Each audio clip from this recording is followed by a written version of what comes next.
Everyone, last lecture में हम लोगों ने एस ब्लॉक एलिमेंट्स को स्टार्ट किया था। जो हमारे एस ब्लॉक एलिमेंट्स है होते क्या हैं ये मैंने आपको बताया था। और फर्स्ट ग्रुप हमारे जो एल्कली मेटल्स हैं इनके एलिमेंट्स कौन से हैं और इनके इलेक्ट्रॉनिक कॉन्फ़िगरेशंस क्या क्या हैं। एंड जो फर्स्ट ग्रुप है इसकी जनरल इलेक्ट्रॉनिक कॉन्फ़िगरेशन क्या है ये हम लोगों ने डिस्कस की थी। आज हम लोग कंटिन्यू करेंगे जो फर्स्ट ग्रुप एलिमेंट्स है मींस एल्कली मेटल्स इनकी प्रॉपर्टीज के साथ। But before discussing their properties मैं आपको बता दूं कि these all elements are highly reactive elements. बहुत ज्यादा रिएक्टिव एलिमेंट्स होते हैं। आप लोगों ने छोटी क्लासेस में 9th 10th क्लास में आप लोगों ने पढ़ा भी होगा। आप लोगों से पूछा जाता था कि जो सोडियम एंड पोटेशियम है इसको हम किस तरह से स्टोर करके रखते हैं, या आपसे डायरेक्टली पूछा जाता था कि why sodium and potassium are stored in kerosene. इनको हम लोग कैरोसिन में स्टोर करके रखते हैं, इसको इसी तरह से ओपनली नहीं रखा जाता। क्यों? क्योंकि हाईली रिएक्टिव है। अगर मैं सोडियम को एज इट इज यहाँ पे ला करके रख दूं तो वो एयर के साथ क्या करेगा, रिएक्शन करेगा, क्योंकि वो बहुत ज्यादा रिएक्टिव एलिमेंट होता है और फटाफट से उसकी ऑक्साइड की फॉर्मेशन हो जाती है। ठीक है, तो इसलिए इसको कैरोसिन में स्टोर करके रखा जाता है। लिथियम जो है, lithium is stored in the paraffin wax. Lithium को पैराफिन वैक्स में स्टोर करके रखा जाता है। इसको तो कैरोसिन में भी नहीं रखते क्योंकि बहुत ज्यादा लाइटर एलिमेंट होता है। जो लिथियम है इसकी डेंसिटी बेहद कम है, बहुत ज्यादा कम है, बहुत लाइट एलिमेंट होता है ये। और ये कैरोसिन में भी क्या करने लग जाता है, उसमें भी ये फ्लोट करने लग जाता है, तो इसलिए इसको पैराफिन वैक्स में स्टोर करके रखते हैं। But the main point is कि all these elements are the highly reactive element, so they do not occur in the free state. Do not occur in free state. अगर हम लोग इनकी occurrence की या अबंडेंस की बात करें तो हमें एल्कली मेटल्स कभी भी फ्री स्टेट में नहीं मिलते हैं। क्यों? क्योंकि ये बहुत ज्यादा रिएक्टिव हैं। All these elements are highly reactive. फटाफट से वो किसी के भी कांटेक्ट में आकर के उसके साथ रिएक्शन शो करते हैं। ठीक है, बहुत ज्यादा रिएक्टिव है। That's why they are generally found in combined state. ठीक है, किस तरह से मिलते हैं ये हमें कंबाइंड फॉर्म में या कंबाइंड स्टेट में ये हमें मिलते हैं। ठीक है, और फ्री स्टेट के बारे में आपको पता होगा, free state is also known as the native state, तो आपको ये भी ध्यान रखना है। ठीक है, तो हाईली रिएक्टिव एलिमेंट्स है, that's why they do not occur in free state और native state and they are found in the combined form और कंबाइंड स्टेट। कंबाइंड स्टेट में ये हम लोगों को मिलेंगे। ठीक है, कंबाइंड फॉर्म में किस तरह से कि वो अपने हैलाइड्स की तरह से मिल जाते हैं, ऑक्साइड्स की तरह से मिल सकते हैं, सिलिकेट्स की तरह से मिल सकते हैं। बट कहीं भी आपको अकेली इनकी अकरेंस या अबंडेंस आप इसकी बात नहीं करते। ठीक है, आप कभी भी अकरेंस सिर्फ सोडियम की नहीं पढ़ते कि सोडियम अकेला कहीं एग्जिस्ट कर रहा है। वो उसके हैलाइड्स की तरह से एग्जिस्ट कर सकता है, उसके ऑक्साइड्स की तरह से एग्जिस्ट करेगा, सिलिकेट्स की तरह से एग्जिस्ट करेगा, बट उसकी अकरेंस कभी भी अलोन नहीं होगी। ठीक है, वो फ्री स्टेट में कभी भी आपको नहीं मिलेगा। तो अब इलेक्ट्रॉनिक कॉन्फ़िगरेशन हम लोग डिस्कस कर चुके हैं और इलेक्ट्रॉनिक कॉन्फ़िगरेशन के ही बेसिस पे हम हर एक ग्रुप की, हर एक एलिमेंट्स की डिफरेंट डिफरेंट प्रॉपर्टीज को डिस्कस करते हैं। तो चलिए सबसे पहले इसकी फर्स्ट प्रॉपर्टी डिस्कस करते हैं, that is their atomic and ionic radii और एटॉमिक साइज और आयनिक साइज। अगर एटम्स के साइज की बात करेंगे तो एटॉमिक साइज हो जाएगा, आयंस के साइज की बात करेंगे तो आयनिक साइज हो जाएगा।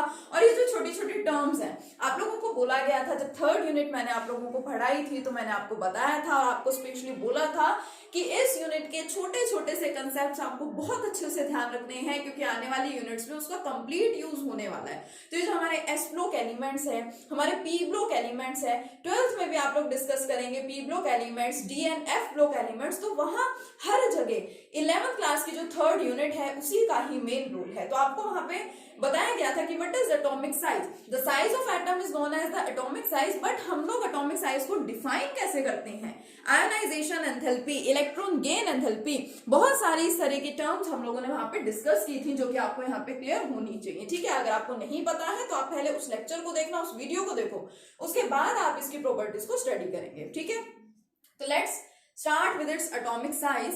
तो ग्रुप में एक पर्टिकुलर ग्रुप की बात कर रहे हैं हम लोग, तो on moving down the group क्या होता है?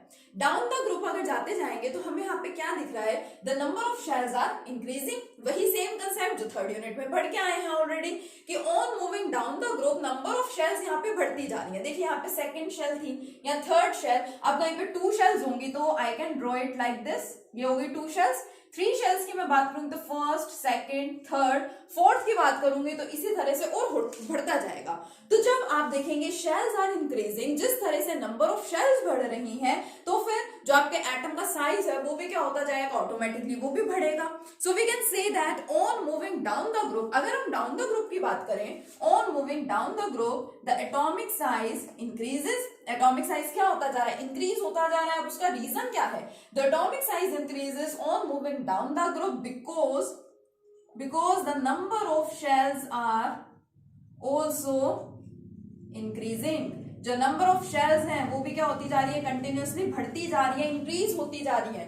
ठीक है, यहाँ बोल सकते हैं the electron is added in the new shell each time. हर टाइम एक नई शेल के अंदर जो आपका इलेक्ट्रॉन है वो हर एक एलिमेंट में ऐड होता जा रहा है। तो हम लोग बोल सकते हैं कि on moving down the group the atomic size of the first group elements increases. और आप लोग पता है आप लोगों को अच्छे से कि सिर्फ फर्स्ट ग्रुप में ही नहीं, हर ग्रुप में ऐसा ही होता है। On moving down the group size जो है एलिमेंट्स का या एटम्स का वो बढ़ता जाता है, कंटिन्यूअसली इंक्रीज होता जाता है, क्योंकि हर जगह नंबर ऑफ शेल्स को तो इंक्रीज होना ही है। So it is its first property that is the atomic size. Now let's come to the second property which is the ionization enthalpy और ionization energy. So our second property is ionization energy और ionization enthalpy. Now what is this ionization energy और ionization enthalpy? अब मैंने आपको बोला कि मेरे पास एक एटम है कोई भी, लाइक सोडियम।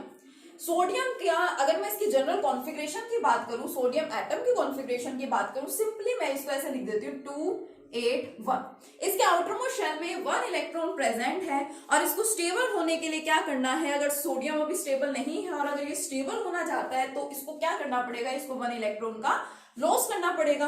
क्योंकि हम लोगों ने ऑक्टेट रूल पढ़ा है, हम 4th यूनिट में ऑक्टेट रूल पढ़ के आए हैं, जिस रूल के अकॉर्डिंगली क्या होता है कि जिस एलिमेंट के आउटरमोस्ट शेल में 8 इलेक्ट्रॉन्स प्रेजेंट है वो अपना ऑक्टेट कंप्लीट कर रहा है, और ऑक्टेट एंड ड्यूप्लेट कंप्लीट करने वाले एलिमेंट्स क्या होते हैं, आपके स्टेबल होते हैं। तो ये क्या करेगा, इसको अपना ऑक्टेट कंप्लीट करने के लिए या इसको स्टेबल होने के लिए 1 इलेक्ट्रॉन का लॉस करना पड़ेगा।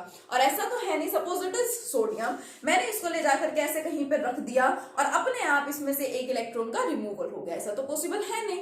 आपको क्या करना पड़ेगा, आपको उसको एक particular amount of energy provide करनी पड़ेगी, और वो एनर्जी जो आप प्रोवाइड कर रहे हैं that energy is basically known as the ionization energy और द आयनाइजेशन एंथैल्पी। तो आयनाइजेशन एनर्जी और एंथैल्पी जो है वो हम लोग कैसे डिस्कस करते हैं कि एक पर्टिकुलर एटम है, उस एटम के आउटरमोस्ट शेल में से इलेक्ट्रॉन अगर हम लोग रिमूव कराना चाहते हैं तो उसके लिए जितनी एनर्जी हम प्रोवाइड करेंगे that energy is known as the ionization energy.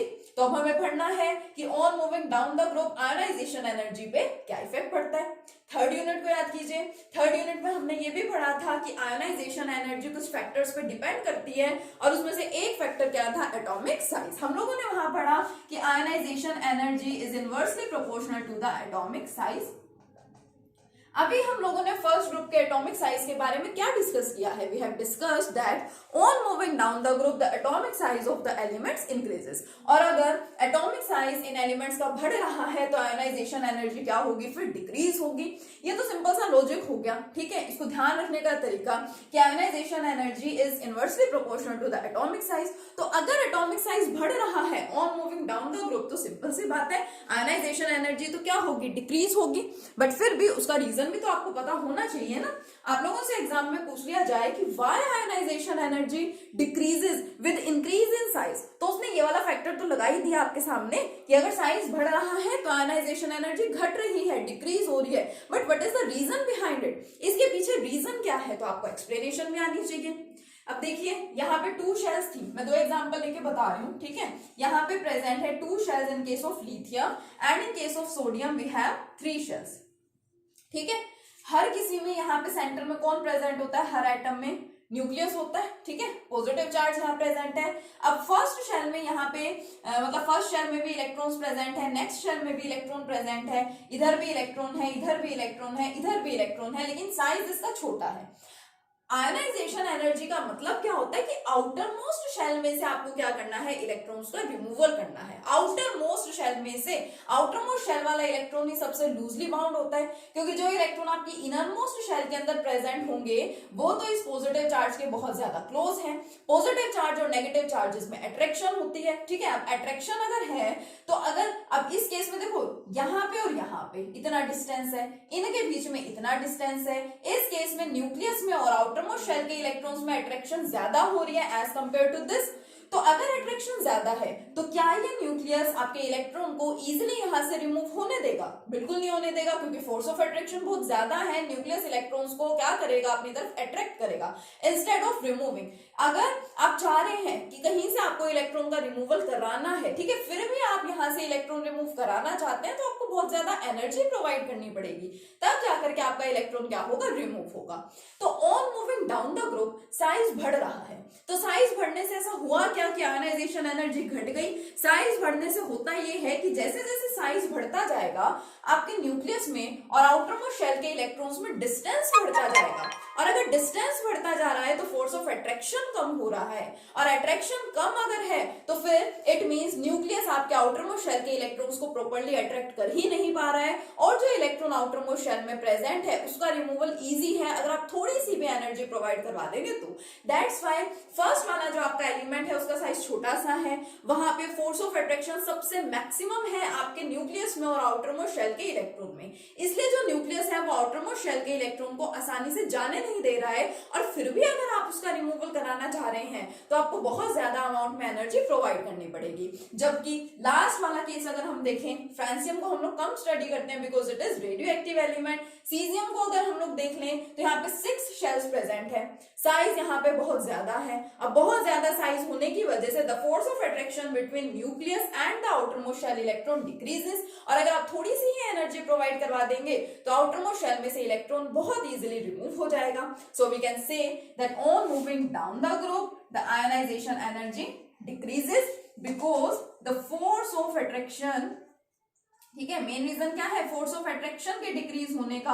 Because the force of attraction also decreases with increasing size. जैसे जैसे on moving down the group size बढ़ता जा रहा है, फोर्स ऑफ अट्रैक्शन घटता जा रहा है, उसकी वजह से आयनाइजेशन एनर्जी भी क्या होती जा रही है? यहाँ पे डिक्रीज होती जा रही है। तो ये बात हो गई आयनाइजेशन एनर्जी की। दो प्रॉपर्टीज हम लोग यहाँ पे डिस्कस कर चुके हैं, कौन कौन सी? First one atomic size, second one ionization energy, ठीक है। अब नेक्स्ट प्रॉपर्टी को डिस्कस करते हैं। Yes, so now the third property which we will discuss here is the oxidation state. अगर हम लोग बात करें इन सारे एलिमेंट्स के ऑक्सीडेशन स्टेट की, तो उनकी ऑक्सीडेशन स्टेट क्या होती है? रेडॉक्स रिएक्शंस यूनिट में हम लोग ऑक्सीडेशन स्टेट अच्छे से पढ़ के आए हैं। ऑक्सीडेशन स्टेट का मतलब होता क्या है? The charge present on any particular atom is known as its oxidation state और इट्स ऑक्सीडेशन नंबर। सभी एलिमेंट्स को, इस ग्रुप के सभी एलिमेंट्स को स्टेबल होने के लिए क्या करना है? एक इलेक्ट्रॉन का रिमूवल करना है।